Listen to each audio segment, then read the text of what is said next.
कुंभ मेला एक पवित्र संगम, एक शाश्वत परंपरा। हर 12 साल में भारत के कोने कोने से करोड़ों श्रद्धालु पवित्र नदियों के किनारे इकट्ठा होते हैं, अपनी आत्मा को शुद्ध करने और मोक्ष प्राप्त करने के लिए। लेकिन यह पवित्र उत्सव कैसे शुरू हुआ? महाकुंभ की असल कहानी क्या है? आइए हम आपको ले चलते हैं प्राचीन पुराणों के पन्नों पर और सुनते हैं महाकुंभ की पौराणिक कथा।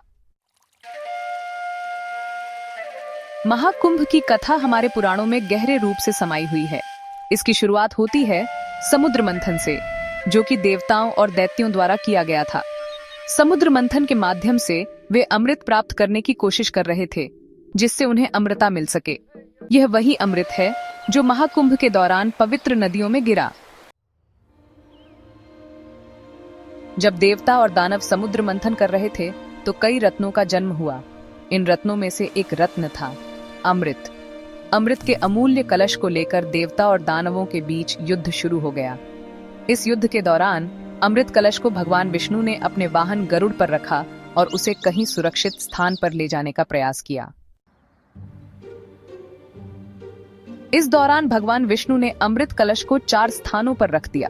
यही 4 स्थान आज के महाकुंभ मेला के प्रमुख स्थान हैं: प्रयाग, हरिद्वार, उज्जैन और नासिक। इन स्थानों पर जब अमृत गिरा तब उन्होंने अपनी दिव्यता और शुद्धता को स्थायित्व दिया, और तब से इन स्थानों पर हर 12 साल में महाकुंभ का आयोजन होता है। महाकुंभ का आयोजन हर 12 साल में एक विशेष ज्योतिषीय स्थिति में होता है, जब ग्रहों और नक्षत्रों की स्थिति इस प्रकार होती है कि यह आयोजन पवित्रता और तात्कालिक मोक्ष का एक उत्तम साधन बन जाता है। इस दौरान लाखों लोग पवित्र नदियों में स्नान करते हैं, अपने पापों का प्रायश्चित करते हैं और दिव्य अनुभव प्राप्त करते हैं। यह पौराणिक कथा न केवल एक धार्मिक परंपरा को जीवित रखती है, बल्कि यह हमें यह भी सिखाती है कि विश्वास, भक्ति और आत्मशुद्धि के लिए एक पवित्र स्थान और समय का महत्व है। महाकुंभ का महत्व सिर्फ धार्मिक नहीं, बल्कि सांस्कृतिक और सामाजिक भी है। यह हमारे देश की विविधता और एकता का प्रतीक है।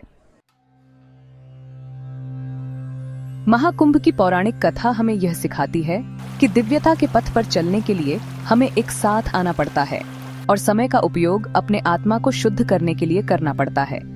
जब हम अपनी आस्था को पवित्र नदियों में बहाते हैं, तब हम सत्य और शांति के मार्ग पर अग्रसर होते हैं। तो दोस्तों, अगली बार जब आप महाकुंभ में शामिल हों, तो यह पौराणिक कथा याद रखें। यह केवल एक धार्मिक आयोजन नहीं, बल्कि हमारी सांस्कृतिक धरोहर और आत्मा की शुद्धि का प्रतीक है। जय महाकुंभ। स्क्रीन पर टेक्स्ट धन्यवाद। महाकुंभ की पौराणिक कथा के साथ जुड़ने के लिए हमारे चैनल को सब्सक्राइब करें। On screen text. वीडियो समाप्त।